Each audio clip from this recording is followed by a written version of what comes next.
Bonjour à toutes et à tous. Bienvenue dans ce temps de parole entièrement consacré au monde de la formation et plus précisément à Transition Pro. On a avec nous sur le plateau un président et un vice-président. Monsieur le président Marcel Rinaldi, bonjour. Bonjour. Et on a le vice-président Ali Abdou qui est avec nous. Bonjour. Bonjour. Merci messieurs d'être venus sur ce plateau. Alors vous êtes inquiets, mais pour être très franc, nous aussi. On va expliquer la problématique de Transition Pro dans un instant. Mais monsieur le président, si vous êtes d'accord, Marcel, expliquez-nous en quelques mots ce qu'est Transition Pro. Alors, Transition Pro, c'est une association paritaire, donc gérée par les salariés et le patronat. Et les employeurs. De manière égalitaire. C'est une association financée par l'État qui permet à tout salarié du privé de pouvoir prétendre à une reconversion professionnelle. C'est l'une des missions principales de Transition Pro. Ce n'est pas la seule, mais principalement, on connaît Transition Pro pour cette mission, c'est la reconversion professionnelle des salariés du privé. Alors à l'époque, c'était FONGECIF, si je ne dis pas de bêtises. Le système a un peu évolué, c'est devenu Transition Pro, mais c'est quelque chose qu'on connaît depuis pas mal de temps et qui fonctionne plutôt bien en France métropolitaine. Oui, sauf qu'à Mayotte, on a mis en place Transition Pro en 2019 seulement et il n'y avait pas avant les FONGECIF, donc c'était un des rattrapages de la départementalisation. Donc 2019, l'association s'est mise en place.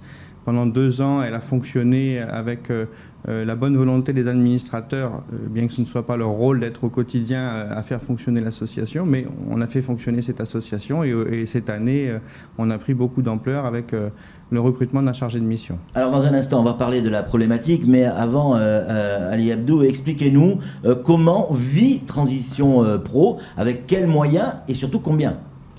Alors, Transition Pro bénéficie d'une dotation qui tourne autour de 300 000 €, dont 14% sont destinés à financer le fonctionnement quotidien, le salaire, les factures et d'autres charges. Il se trouve que, comme disait le président tout à l'heure, les 2 premières années, nous n'avions pas recruté, donc les 14% qui représentent à peu près 40 000 € suffisaient, puisqu'on n'avait pas de salaire. Sauf qu'à partir de l'année dernière, on a pris un chargé de mission permanent, donc qui consomme une partie des charges de fonctionnement. Et qui 40 000 €, ça fait, ou 44 000 €, ça fait grosso modo 4 000 € par mois, un salaire, plus un loyer, le fonctionnement du loyer, le téléphone, etc. Tout à fait. C'est vite mangé, quoi. Tout à fait. Donc, au mois de mars, à périmètre constant annuel de janvier à décembre, on aura fini les 14%. Donc, d'où la nécessité urgente, très rapidement, de trouver une solution. Donc, ces 14%, il reste quand même tout le reste. Et le reste, c'est pas suffisant, Ali Abdou, pour pouvoir faire les formations nécessaires? Mais les formations ne peuvent pas se faire s'il n'y a pas de dépôt de dossier, d'instruction de dossier et d'organisation de jury.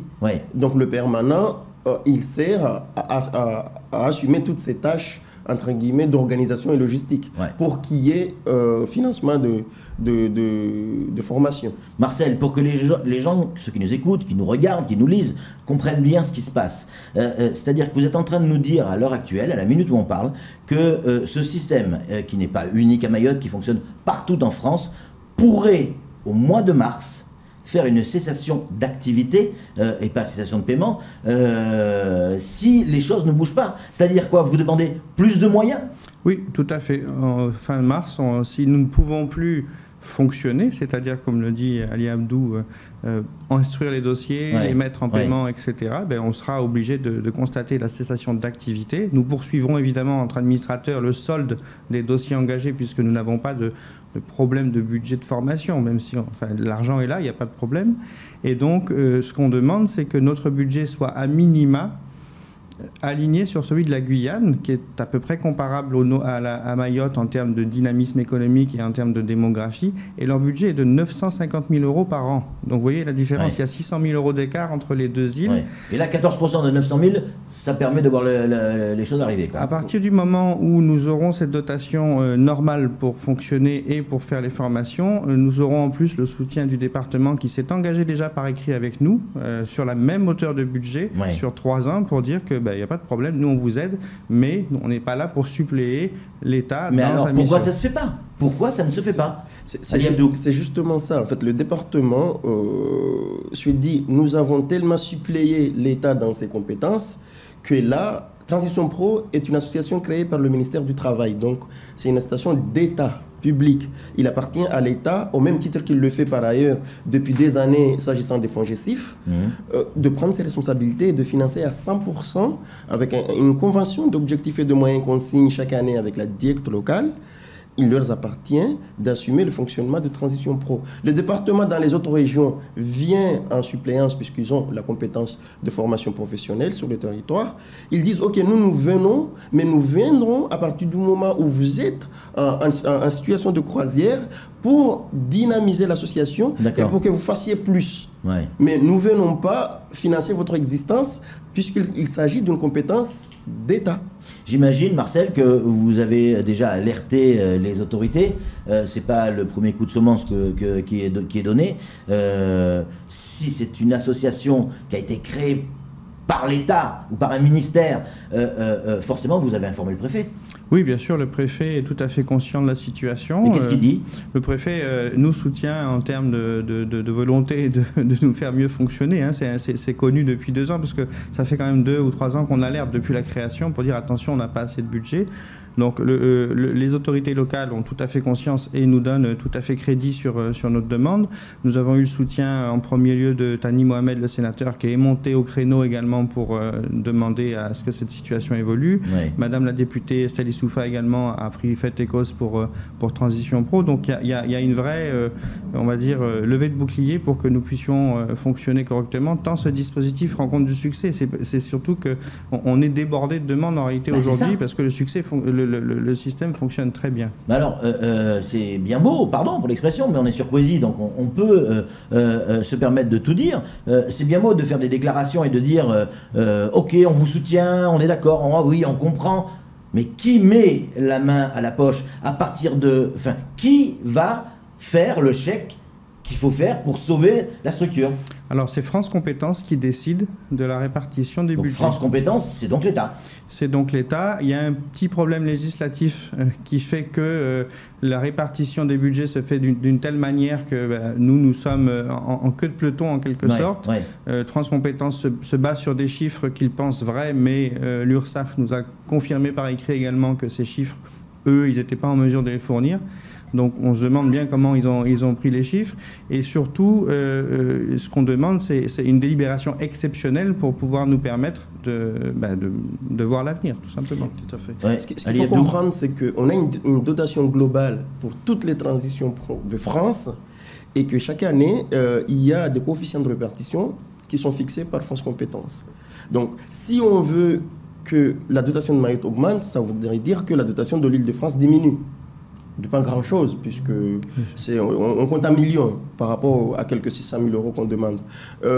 Il n'empêche que les autres conditions pro, autant sont solidaires pour que les dotations de Mayotte augmentent, autant ils ne veulent pas voir leur dotation diminuer. Donc vous voyez la problématique. Mais on est le 13 février, mars c'est demain, vous comprenez ce que je veux dire? On connaît la lourdeur administrative, on ne voit pas comment, dans 15 jours ou 3 semaines, la situation peut être réglée. Et concrètement, je veux dire, hein, c'est-à-dire on ne voit pas l'argent arriver sur le compte avant 3 semaines, ça paraît infaisable. Est-ce qu'en attendant, il n'y a pas la possibilité d'augmenter ce fameux plafond de 14% qui permettrait de faire fonctionner la structure en tapant sur les fonds qui existent? C'est déjà dérogatoire aujourd'hui le taux qu'on a à Mayotte sur le budget de fonctionnement. On avait déjà obtenu une rallonge de ce taux. Et aujourd'hui, c'est la loi qui nous contraint dans ces 14%. Donc, au-delà, en effet, de mars, on aura mangé le budget de fonctionnement des années passées qu'on avait réussi à économiser et on n'aura pas de vision, allez, on va dire au-delà de juin, sur le fonctionnement pur de la structure. Donc, on sera obligé de prendre des décisions au mois de mars. Vous êtes inquiets, messieurs, sur la situation? Très inquiet, parce que le rôle des administrateurs paritaires que nous sommes, ce n'est pas de faire fonctionner l'association. Ce n'est pas notre place d'être à l'instruction des dossiers. D'abord, d'un point de vue éthique, ce n'est pas très pratique. Oui. On n'est pas là, on ne doit pas être en train de payer nous-mêmes les dossiers ou nous-mêmes en train de faire les courriers pour valider les dossiers. Tout ça, ce n'est pas notre travail.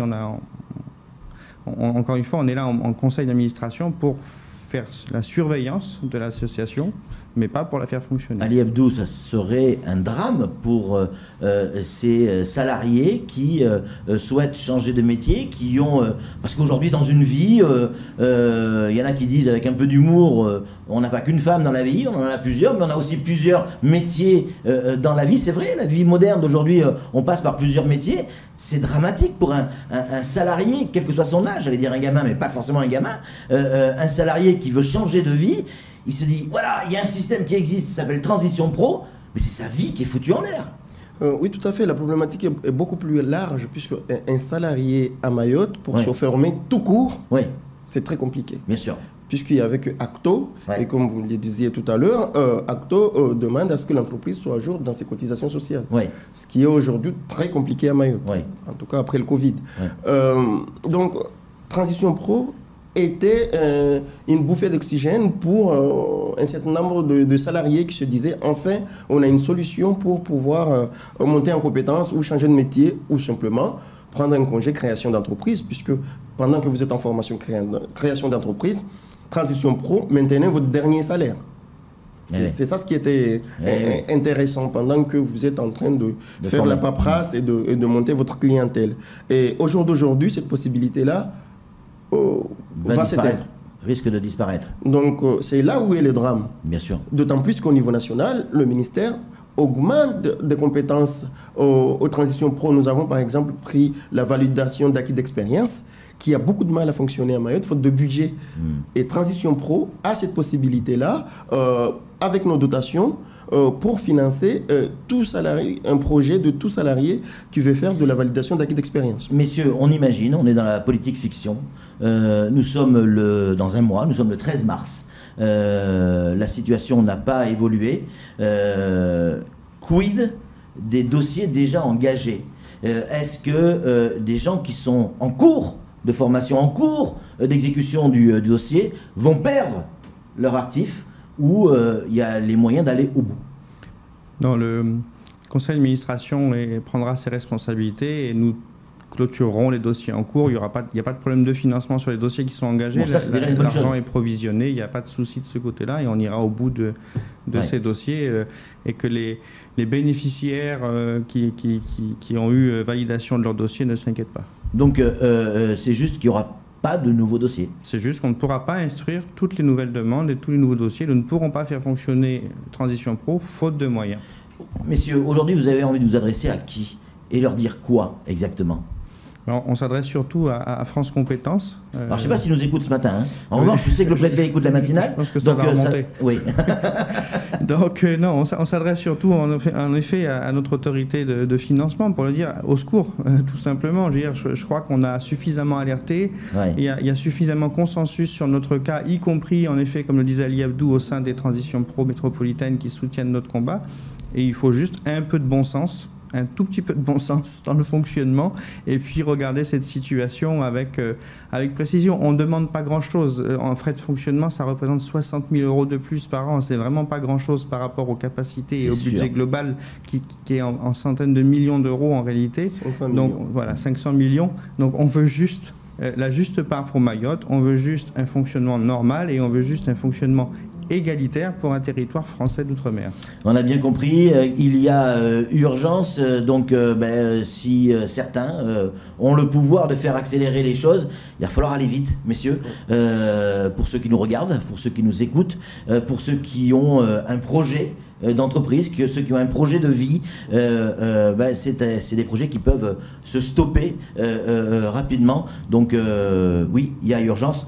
Merci mille fois, messieurs, d'être venus sur ce plateau, de nous avoir alertés sur la situation, même si on a bien compris, et ce que vous avez dit, Marcel, est très important, les gens qui sont en cours de dossier iront au bout, il n'y aura pas d'abandon, on va abandonner personne sur le navire, c'est juste que on ne pourra pas reprendre de nouveaux dossiers. Et puis, pourquoi on n'aurait pas la même chose qu'en Guyane? Est-ce que on serait un sous-département? On n'y croit pas. On est sûr que ça va bouger au plus haut niveau. En tout cas, merci d'être venu sur ce plateau. Merci Ali Abdou, merci Marcel Rinaldi. Nous, on se retrouve très vite pour un nouveau temps de parole. Salut.